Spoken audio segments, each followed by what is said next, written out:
जो हमारे पिछड़े दबे कुचले लोग हैं, अल्पसंख्यक हैं, अति पिछड़ा है, SC ST लोग हैं, OBC के लोग हैं, उनका भी कोई सुनने वाला नहीं है बिहार में। आप भी जानते हैं कि बिहार में एक प्रचलन है कि ताज बैकवर्डों का और राज फॉरवर्डों का वो चरितार्थ हो रहा है आज के डेट में। आप किसी भी तरह का काम लेकर के जाइए, इतना मुश्किल होगा, वो हम लोग daily day to day public life में हैं, पब्लिक से कनेक्टेड हैं, देखा जा रहा है। लेकिन वही एक वर्ग के लोग अगर जाते हैं उनका काम बड़ा इजीली हो जाता है। कहने को तो बिहार में कहा जा रहा है कि 15 साल लालू यादव सत्ता में रहे, वो पिछड़ों की सरकार थी। 20 साल से ये नीतीश कुमार मुख्यमंत्री है, इसको भी बैकवर्ड की सरकार कही जा रही है। लेकिन सच्चाई क्या है? मेरे साथ आशीष हैं, जो JDU के युवा नेता रहे हैं और कार्यालय सेक्रेटरी रहे हैं। अभी RCP सिंह ने जब पार्टी छोड़ी तो आशीष ने भी पार्टी छोड़ दी। लेकिन क्या वजह थी, या नीतीश कुमार RCP सिंह के बीच क्या बात हुई थी? जब RCP सिंह को पार्टी से बेदखल किया गया, अध्यक्ष पद से हटाया गया, जब वो अध्यक्ष पद थे, RCP Singh member of parliament भी थे, तब कहा गया कि वो बीजेपी के पाले में है। बाद में RJD के साथ गठबंधन में गए नीतीश कुमार, सरकार बनी। उसके बाद फिर वो RJD से निकल गए। उसके बाद ललन सिंह पर आरोप लगा कि वो RJD के टच में थे। लेकिन ललन सिंह अभी भी पार्टी में हैं, सांसद भी बने, केंद्रीय मंत्री भी हैं। लेकिन RCP सिंह जो पिछड़े समाज से आते हैं, वो पार्टी से बाहर कर दिए गए। आशीष से समझेंगे, क्योंकि अभी बिहार में एक पब्लिक परसेप्शन है कि बिहार में नीतीश कुमार जरूर पिछड़े हैं, पिछड़े समाज से मुख्यमंत्री हैं, लेकिन सरकार संजय झा और विजय चौधरी, जो कि सवर्ण समाज से हैं, संजय झा सवर्ण समाज से हैं और ललन सिंह खुद सवर्ण समाज से हैं, तो वहाँ अब कोई भी आसपास SC ST OBC के नेता नहीं है। ये एक बड़ा मसला है, इसको भी समझने की कोशिश करेंगे। आशीष, बहुत बहुत शुक्रिया। पहले तो आप लोगों ने पार्टी बनाई है, बधाई। बहुत बहुत धन्यवाद। और आपने अपना प्लेटफॉर्म मुझे दिया अपनी बात रखने के लिए, उसके लिए आपका बहुत बहुत शुक्रिया। नहीं, ये तो जनता का प्लेटफॉर्म है, खासकर दलित, पिछड़े, आदिवासी, किसान, अल्पसंख्यक, बैकवर्ड, गरीब, महिलाओं का है, जिसकी कोई बात नहीं करता है, किसानों की। क्या लगता है, क्या RCP सिंह को क्यों पार्टी से हटाएगा? वजह क्या लगता है? कोई कॉन्स्पिरेसी थी सवर्ण लॉबी की? ये पूरी कॉन्स्पिरेसी थी, क्योंकि वहाँ जो हमारे नेता हैं आदरणीय RCP सर ने जब पार्टी छोड़ा था तो उन्होंने बोला था कि एक भुंजा पार्टी हो गई है। तो आप जो उनके आसपास बैठते हैं आदरणीय मुख्यमंत्री जी के पास, हमारे लिए सम्मानित कल भी थे, आज भी हैं और कल भी रहेंगे, उनमें वो कोई दुविधा नहीं है। लेकिन जो उनके आसपास जो बैठते हैं, जो बिहार में आप भी जानते हैं कि बिहार में एक प्रचलन है कि ताज बैकवर्डों का और राज फॉरवर्डों का वो चरितार्थ हो रहा है आज के डेट में। आप किसी भी तरह का काम लेकर के जाइए, इतना मुश्किल होगा, वो हम लोग daily day to day public life में हैं, पब्लिक से कनेक्टेड हैं, देखा जा रहा है। लेकिन वही एक वर्ग के लोग अगर जाते हैं उनका काम बड़ा इजीली हो जाता है। जी बताइए। हाँ, तो ये तो पक्का है कि अभी जो हमारे पिछड़े दबे कुचले लोग हैं, अल्पसंख्यक हैं, अति पिछड़ा है, SC ST लोग हैं, OBC के लोग हैं, उनका भी कोई सुनने वाला नहीं है बिहार में। और जितने किसान समाज के लोग हैं, जितने छोटे छोटे व्यापारी हैं, उनका कोई नहीं सुन रहा है। जिस तरह से हम कॉन्स्पिरेसी हुई थी, आप लोग देखे ही हैं मीडिया के माध्यम से, क्या क्या चीज बोला गया, बीजेपी के साथ हैं, इसके साथ हो गए, पार्टी तोड़ रहे हैं, आज तक तो कुछ नहीं हुआ। उसके बाद जब राष्ट्रीय अध्यक्ष बने तो आदरणीय जो ललन बाबू राष्ट्रीय अध्यक्ष बने, उनके साथ भी ऐसा ही कॉन्स्पिरेसी हुआ। लेकिन आज वो केंद्र में मंत्री हैं। तो अगर दोनों के साथ एक ही आरोप है तो एक को तो आप बेइज्जती करके पार्टी से निकाल रहे हो और एक को आप सम्मानित कर रहे हो केंद्रीय मंत्री के साथ। बिहार झारखंड में सिर्फ पटेल समाज का एक केंद्रीय मंत्री था।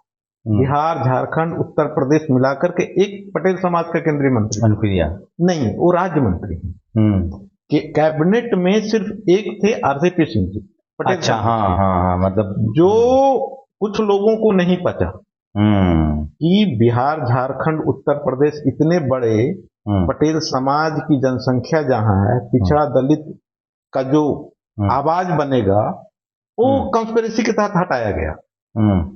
आज तक आपने सुना है कोई केंद्र में मंत्री हो और उसका राज्यसभा का टिकट काट दिया जाए? और कंस्पिरेसी दोनों के साथ एक ही आरोप है। तो अच्छा, आप उस बैठक में थे जब आरसीपी सिंह को मंत्री बनाने की बात हुई?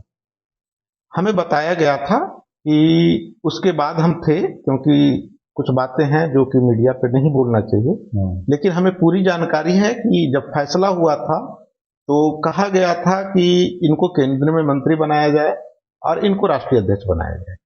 ये मुझे जानकारी। फिर मतलब किस तरह आरसीपी सिंह का कद बढ़ रहा था? नीतीश जी के बाद दूसरे नंबर के नेता थे आज जदयू। अरे तो जदयू को तो बर्बाद कर देना है ना। आज अगर बैकवर्डों की पार्टी है, थी जदयू, अब तो रही नहीं, पिछड़े अति पिछड़े लोग जुड़े हुए थे, अल्पसंख्यक भी जुड़े हुए थे। अब उसको खत्म किस तरह से करना है, तो ये बहुत बड़ी साजिश 3-4 सालों से चल रही थी। जो लोग अभी नीतीश जी के साथ हैं, अगर नीतीश जी, क्या लगता है ये लोग किधर, मतलब ये लोग बीजेपी माइंडेड लोग हैं, बीजेपी में विलय हो जाएगी पार्टी की? ये लोग कोई माइंडेड लोग नहीं, सिर्फ सत्ता माइंडेड लोग, और कुछ नहीं। तो क्या पिछड़े अति पिछड़ों को नीतीश कुमार जब तक हैं तब तक तो काम होता ही होगा ना? वो तो आप लोग पत्रकार हैं, पब्लिक से 1 to 1 ज्यादा रहते हैं, आप लोग भी पता कर सकते हैं कि क्या हो रहा है क्या नहीं हो रहा है। अब आपकी पार्टी की क्या भूमिका रहेगी? हमारी पार्टी का एक ही नारा है, सम्मानित बिहारी, आत्मनिर्भर बिहारी। तो बिहार में जितने भी काम रुके हुए हैं, जिस दिन हमारे नेता ने जब पार्टी लॉन्च किया उस दिन बताया था कि कुछ ऐसी सर्टिफिकेट है, सबसे बड़ा क्या है, किसानों को, गांव को, गरीबों को, आप ब्लॉक में आज जाइए, आपको एक जाति प्रमाण पत्र बनाने के लिए 2 महीना दौड़ना पड़ जाएगा। वो भी कुछ दीजिए तो मिलेगा, लेकिन ऐसे 16 सर्टिफिकेट हैं जो कि किसान के बच्चे को, गरीब के बच्चे के, दलित के बच्चे को उसके घर पे साल में एक बार ला करके प्रखंड का पदाधिकारी देगा घर पे। तो हम लोग का यह है कि पहले जो शासन है सुगम हो, शासन जनता के लिए है, जनता के लिए शासन होना चाहिए। क्या लग रहा है आरसीपी सिंह जिस तरह से बड़े नेता थे, ब्यूरोक्रेट्स रहे, सेक्रेटरी लेवल के सेक्रेटरी रहे, नीतीश जी का लंबा साथ रहा, उनका रेल मंत्री थे नीतीश जी, कृषि मंत्री बने, उसके बाद तब से उनका साथ था, 15 साल मुख्यमंत्री रहे, 17 साल तब तक साथ था, एक इस तरह के संबंध भी थे लोग। देखिए, उनकी आदरणीय नेता की 24 सालों का साथ माननीय मुख्यमंत्री जी के साथ था और दिल से आज भी साथ है, लेकिन उनके साथ दोनों को दूर करने के लिए बहुत सारी कॉन्स्पिरेसी हुई और आज समाज भुगत रहा है, पिछड़ा, दलित, अति पिछड़ा, सब लोग भुगत रहा है उसका, कि आज उसकी आवाज उठाने के लिए कोई वहां पे नहीं है सरकार में। आज आप देखिए, सवर्ण लॉबी नाराज थी आरसीपी सिंह पार्टी की, जो सवर्ण लॉबी कह सकते हैं, क्योंकि ये खुद बैकवर्ड है, कह सकते हैं। आप जब मंत्री बने थे तो बहुत सारे मीडिया चैनल ने क्या क्या चलाया था, उसको पब्लिक प्लेटफॉर्म पे। क्या पार्टी को लगातार वो बैकवर्ड लोगों से जोड़ रहे थे, ये भी एक वजह थी, क्योंकि उनके हाथ में ही पार्टी थी, अध्यक्ष भी थे और पार्टी का बड़ा विस्तार हो रहा था। देखिए, अध्यक्ष तो सिर्फ 7 महीने रहे, एक बहुत ज्यादा प्रचारित किया गया कि अध्यक्ष थे, राष्ट्रीय अध्यक्ष थे। आदरणीय आरसीपी सर सिर्फ 7 महीने राष्ट्रीय अध्यक्ष रहे और उसमें पार्टी बूथ तक गई, बूथ लेवल के कार्यकर्ता बनाए गए, बूथ अध्यक्ष बनाए गए उन 7 महीनों में। तो उस 7 महीने नहीं पचा इन लोगों को, क्योंकि बूथ तक चला गया था पार्टी। तो यही था। तो क्या कार्यकर्ताओं का फिर समर्थन तो मिल रहा होगा आप लोगों को? हाँ, अभी हम लोग का पूरा समर्थन है। लेकिन आप लोग पर आरोप लगा कि आप लोग नीतीश कुमार को कमजोर कर देंगे। हम लोग किसी को कमजोर नहीं करेंगे, हम लोग अपने आप को मजबूत करेंगे और जो हम लोग के साथ आना चाहे, पिछड़ा, दलित, अति पिछड़ा, अल्पसंख्यक, सवर्ण भी, सवर्ण लोग से भी हम लोग की कोई वो नहीं है कि सवर्ण नहीं हमारे साथ नहीं जुड़े, उनका भी स्वागत है, क्योंकि जब तक समावेशी विकास नहीं होगा, समावेशी विकास के लिए सबको साथ लेकर के चलना पड़ेगा। तो हम सबका स्वागत करेंगे, हम किसी को कमजोर करने के लिए नहीं आए, हम अपने आप को, अपने समाज को जो दबे कुचले उनको मजबूत करने के लिए आए। तो चुनाव लड़ेंगे आप लोग विधानसभा सारी सीटों पर लड़ेंगे? अभी हम लोग के 140 उम्मीदवार फाइनल हो चुके हैं और 103 पे अभी हमारी चल रही है बातें, तो पूरा पे हम लोग लड़ेंगे, अभी टाइम है। लोग कह रहे हैं कि बीजेपी आप लोग के साथ मिली हुई है और चाहती है कि जो नीतीश कुमार के कैडर वोट है वो बंट जाए ताकि मुकाबला आरजेडी वर्सेज बीजेपी हो। देखिए क्या होता है ना कि कुछ कनफुकवा लोग होते हैं, हम लोग तो बीजेपी में थे ही ना, तो हम लोग के साथ हम लोग बीजेपी पे छोड़ने की जरूरत ही क्या पड़ी थी? अगर उनके साथ रहते तो और मजबूती के साथ उनको हम करते, लेकिन हम लोग भी देखे कि वहां भी हम लोग का कुछ है नहीं सुनने वाला।